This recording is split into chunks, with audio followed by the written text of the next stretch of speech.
welcome back to part 2 of the Lazarus Dangerfield show, where this week we will bring you another 3 movies. Mr. Lazarus, would you like to tell us what movies we have been watching this week? I was going to say, that was a very Mike Myers Wayne's World moment there. Bringing the energy. We did. Excellent. We watched the trilogy of Future Cops, as we're dubbing it, or Time Traveling Cops, but I like Future Cops. So we watched 3 movies, thrice movies. We have The One with Mr. Jet Li. He's back with a vengeance. We have Time Cop with Jean-Claude Muscles from Brussels Van Damme. Yep. He's back again, if you saw episode 1. And Mr. Stallone joins the party with Demolition Man. So let's go in chronological order. And let's start with Time Cop. Mr. Dangerfield. Hello. What did you think of Time Cop? It's a dated film. Yeah, it's all right. It felt very, very dated. It starts off in 1996. He's just an ordinary cop, and some scientist finally discovers how to do time travel and travel back in time. And for some reason, a lot of criminal gangs seem to get hold of this technology. I don't quite know how. For cops that will monitor time travel. So for anyone going back in time and messing with things like trying to make money for themselves or whatever, they'll go back and put a stop to it and come back to the future. So no butterfly effects, essentially. Yeah. I mean, that's the thing. I mean, time travel, you can't go back in time, change something, and come back to the same present. You're always going to make an alternative timeline. It's never going to be the same. So it doesn't work. I mean, if you want to get really, really pedantic about it, it's not going to work from that aspect. The film makes 0 sense if you're doing it that way. But yeah, so it starts off in 1996. Jean-Claude Van Damme is just an ordinary cop. He gets a position in this time enforcement team. And then his wife is brutally murdered.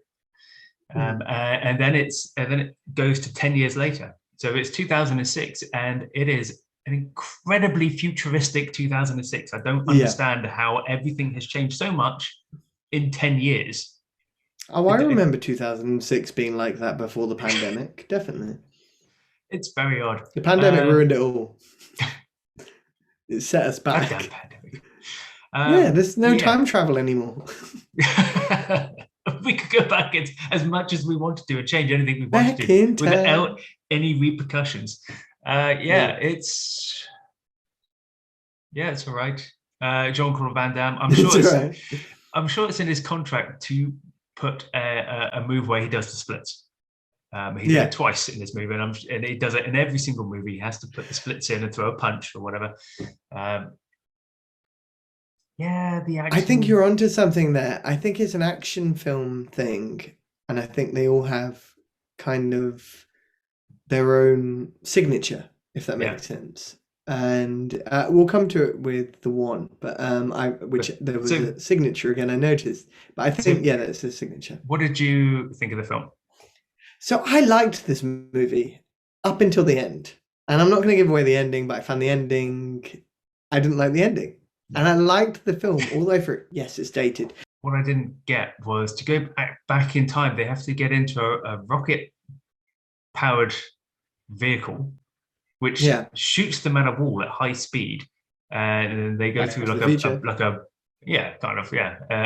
like a kind of wormhole, and then they arrive at their destination without this vehicle. Yes, I wrote that down. But then I was like, what happens to the time to go back into the present, into their present, into their future? They can just use a watch. Go back to the future, and then they arrive back in the future in that rocket-propelled vehicle. It doesn't make any sense to me. I'm how does that work? The magic of Hollywood. That's how it works. Magic of Hollywood. Moving from one timeline, to the next timeline. So, yes. So now we're going to freeze ourselves Which and is cryogenically. this isn't technically time traveling. No, well, these why they're future cops. It's more that's why time traveling cops doesn't really work. Future cops. These are cops in the future. So yes, Demolition Man. This is Sly Stallone, Sandra Bullock, and Wesley Snipes. So and Rob some Schneider. big names. And Rob Schneider. Yeah, I was going to say don't forget Rob Schneider. So he pops up in a lot of films, doesn't he? He's surprising. He's always there somewhere. A long CV. So yeah, this basically is. I was saying to you the other day, this was one of my favorite films as a kid growing up. I remember loving it, loving Wesley Snipes. Story is 96 again, LA, and it's terrible. It's a real crap hole. And Wesley Snipes basically gets caught. He's the bad guy, and can I just say he's an amazing bad guy. Yeah, he's just absolutely brilliant. He plays that role amazingly. But please continue. He was, and that's what I mean. He made that film. I loved him in that film. He was, and what a name, Simon Phoenix. Simon Phoenix, awesome. So he is basically cryogenically frozen to be like thawed out at a later date, but in 70 years' time. Yeah, Stallone basically gets frozen with him. I'm not going to go into the reasons why. Anyway, we come to the future, and it's 2032, and Simon Phoenix has been thawed out, and he goes on a rampage, basically, without giving away too much of why. The future is a very calm, tranquil future where crime has almost been eliminated. They talk in this very, it's almost Shakespearean manner of anything. And you're fined for any kind of verbal abuse, swearing, any kind of bad language. You will be bad fined language. Yeah, you'll be fined. So they're a clean, wholesome bunch that don't even participate in coitus. They do it via virtual reality. So and they don't touch each other. They don't handshake or anything. It's all it's kind of like now, really. It's you're not allowed to touch anyone. So and so anyway, they realize that Simon Phoenix is too much to handle, so they thaw out the guy that caught him. But as they put it in the movie, to catch an old-fashioned villain, you need an old-fashioned cop. There you go. And you enter Sly Stallone. So, yeah, he's got a good name as well. Sergeant John Spartan. What a name. So, I am Spartan. Yeah, come on. 300 reference. So, now I was really impressed by this film. But tell me what you think, Mr. Dangerfield. I still really enjoy it. So I haven't seen it in a long time. And I have a lot of questions about this movie, but yeah, I mean there is a little bit of unnecessary racism, but I mean aside from that, it's still just an enjoyable action movie. I mean it's completely over the top, and we forgot to mention Dennis Leary is in this film as well. Of course, and love this guy. He's absolutely brilliant. And Jesse the Body Ventura for any WWE fans out there, nice. Or WWF as it was. Nice. So yeah, no, I still enjoy it. It has its issues here and there. It is obviously a 90s movie. Yeah. It looks very dated, and their idea of the future is completely absurd. How much has changed in 36 years? I don't quite, and no one seems to have any recollection of what life was like. Back in the 90s, which I didn't quite get. That's interesting. That's very interesting, because I thought the opposite. And we could argue. They talking about an event in 2010. Yeah, the big one. About a big one. A huge earthquake. Basically, Los Angeles is now called San Angeles, where Santa Barbara, Santa Monica, and Los Angeles have been amalgamated into one. And it's after, I'm guessing, a massive 10 earthquake.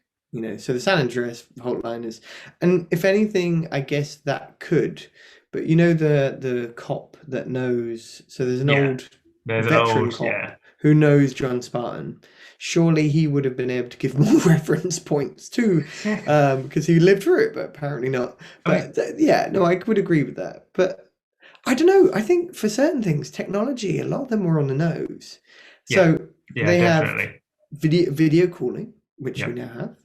They've got self-driving cars, which I fully see as being the norm in 2036. I could see that happening. Look, we're 2021. That's 15 years away. And Teslas are already self-driving. Apple working on one. Google are working on one.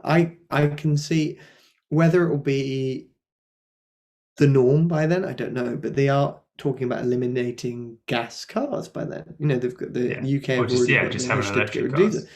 So I could, you know, they're not completely self-driving. You can drive yourself. So there were just little nuances that I thought were quite interesting. There could be an extinction level event that could level the playing field. And even talking about crime, it is getting out of hand nowadays. I was meant to mention this at the time, but we were talking about how Minority Report, for anyone who hadn't seen this, could have been a notable mention for Future Cops, a movie about basically some people who can see the future, so they stop people committing the crime before they commit it, which is a bit like Guantanamo Bay. But it has, I mean, that has a very interesting kind of dilemma aesthetic to it. You know, if you're stopping a crime before it happened, is that person actually committing a crime? It's very ethical, that movie, when you think about it. But going back to Demolition Man with essentially this crime-free place, you know, I remember seeing, I think, Born, I forget the name of the film with Matt Damon, where there's basically I think Total Recall have done this before.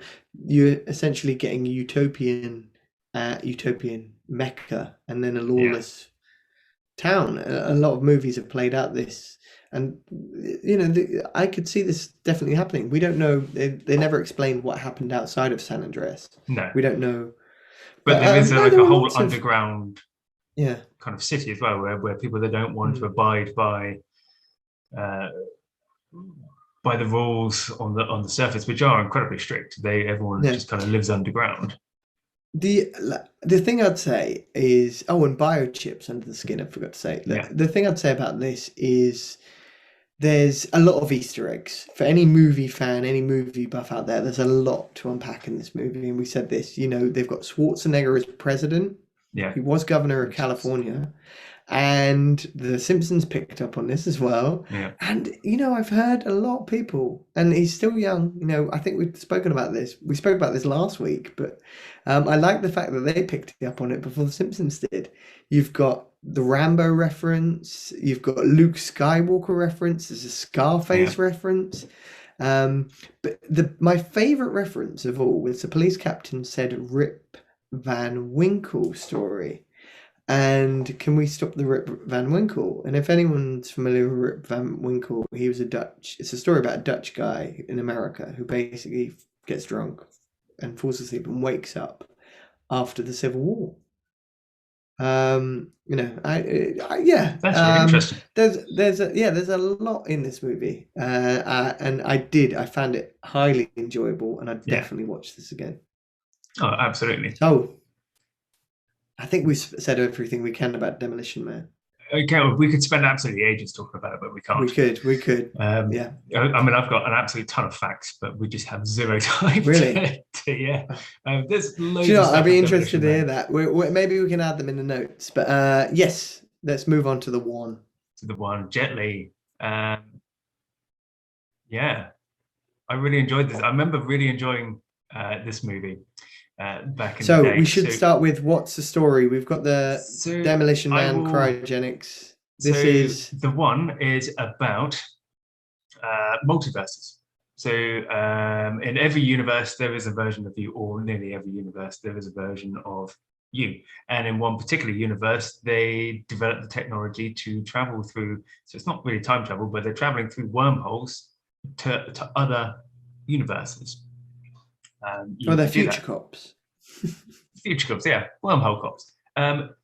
So Jet Li plays the good guy and the bad guy in this movie. So in this particular universe, Jet Li wants to become the one, and what that means is taking out all his other versions across all the other universes and just becoming the one and only Jet Li, essentially.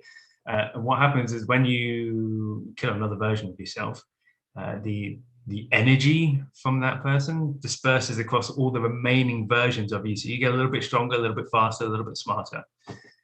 And if you get rid of all the other versions of you, you are the ultimate kind of person. And that's what it's about. It's about trying to stop bad Jet Li, killing the last last version of himself. So he's killed 123 versions of himself. Because he would basically be the unstoppable human. Yeah, and even after like killing 123 versions of himself, he's super strong and super fast and super smart, and so is the last version of him, just this innocent. Because they've shared it out. They've shared all the energy, and that's what it's about. And yeah, it's a fun ride. It's still a fun ride. The effects are a little bit dated. So this was 2001, which is 20 years ago. Which you can tell by the soundtrack as well.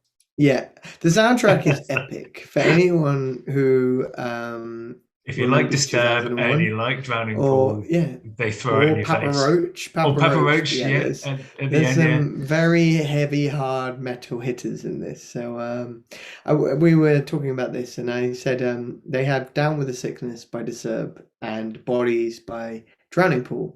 Google them now or YouTube them now. Definitely listen to them. Classic new metal tunes. Definitely new metal tune. I was saying about this is like basically taking Cowboys from Hell by Pantera and Master of Puppets by Metallica and then saying, which one do I prefer? This is too hard a choice. There's going to be some Metallica fans who are probably like, but no, they're both, anyone will say they're both heavy hitter metal tunes, and they were for the time. So yeah, the soundtrack was awesome. It was really, and it's odd because you don't often get a metal soundtrack in a film, particularly that's not about this kind of music. So you get the odd rock tracks, and you get a lot of hip hop in movies, pop, but you don't often get just metal. So that was interesting. You get a very young Jason Statham in this movie. Yep, very young. With hair. With hair and a terrible god-awful American accent. Oh my god! The only thing that was worse than his accent was his name, Funch. Who came up with that? Honestly, who came up with that? I know what we'll call him. We'll call him Funch. That was not even a name. And he enters the fray again with Mr. Jet Li, Mr. Delroy Lindo. He's back again. So we've got two British police officers chasing after Jet Li, which was cool. Or future cops. What made me laugh though? What made me laugh was Delroy Lindo makes a comment that he's been chasing this bad Jet Li since the first murder, and he's murdered 123 versions of himself. I'm like, how have you managed to let this guy kill 123 versions of himself? When they pressed him on it, it was only 3 years. It's just like, what? I've been chasing him for 3 years. I don't know. For me, that doesn't seem like a long time chasing a guy. Like if it's 7 years, I'd be like, yeah, you devoted quite a bit of time to that guy. 3 years, 3 years flies by quickly. We're talking about a film that's 20 years old that doesn't feel like it's 20 other than watching it. But even still, good fight scenes. Not great fight scenes, but good fight scenes. Just a little quick fact. I wanted to chuck this one in there because I found it really interesting. So the two versions of Jet Li, obviously the good Jet Li and the bad Jet Li, uses two very distinctive styles of kung fu, two completely different versions. The bad Jet Li, the evil Jet Li, uses, I'll try and pronounce this correctly, Qingya Qian style of kung fu, which is very linear and offensive. And the good Jet Li uses Bagua Jiang, which is an open palm fighting of kung fu. And it's both styles are two of the three main internal styles of Chinese kung fu, third being Tai Chi. So I just thought that was very interesting. I just wanted to chuck it. That is, I guess to anyone who's I wouldn't say I'm necessarily familiar, so he definitely looks the part. If you're a I would martial say if arts, anyone who's an expert, yeah. If But you he know looked your very martial good. arts, He looked you'll very probably tell the difference between Yeah. how he's fighting himself. I just a few. There was a little tidbit. So I noticed you've got Hank from Breaking Bad at the start. So that guy does not age. I swear he looks the same. And I love his line. He's doing 50 when Jet Li with his superpowers can run and do 50. It's also got Bill Buchanan from 24. 24, yeah. 24. And he's a really odd role in that. So he's a cop, but that's what actors are, and that's range for you, which was cool.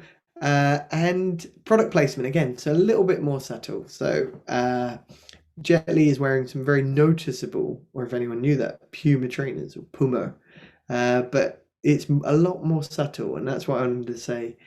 But the most important part of this, and we said about their signatures, Jet Li comes through the flames again. Well, I think that's his signature. Did he do it in Fearless? He slow walks through a shower of sparks rather than slow walking through flames. But he does. No. He jumps actually through flames, comes through doesn't he? Jumps through flames. Yeah. But he comes through the flames. I'm trying to think. The sparks was cool though. In Fearless, yeah, there is a fight scene where he's fighting in a burning building. Burning. Yeah. Anyway. Well, maybe this is something we can check out. I'm sure there's a YouTube channel, Every Flame Walk of Jet Li. So anyway, yes. So here we are. We've come back to the present, and now it's time to vote. Indeed, and we've not changed the future at all. There's still a pandemic. You're rich in wisdom and health. There we go. Am I? And movie knowledge. And movie cinema or film. We should say film. We are British. Yes. So yeah, you were saying before I nevertheless kind of steered off course. The one? Is it the one?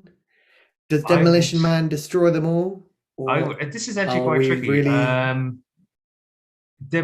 Time Cop's definitely third, I would say. Yeah. And I would.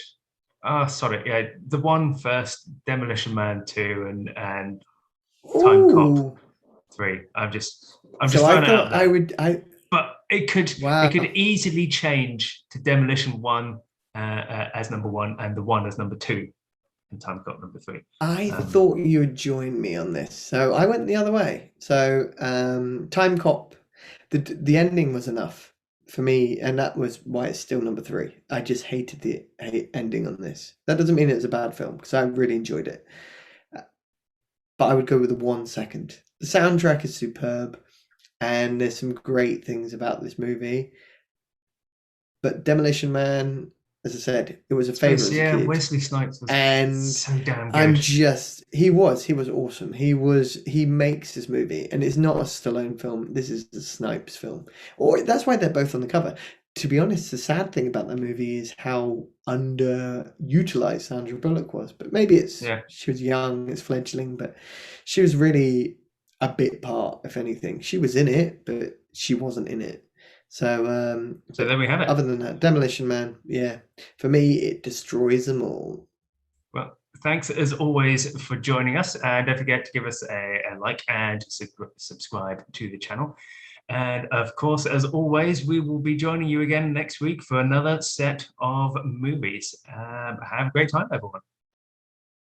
Baby shark do do do do do do, baby shark do do do do do do, baby shark do do do do do do, baby hint.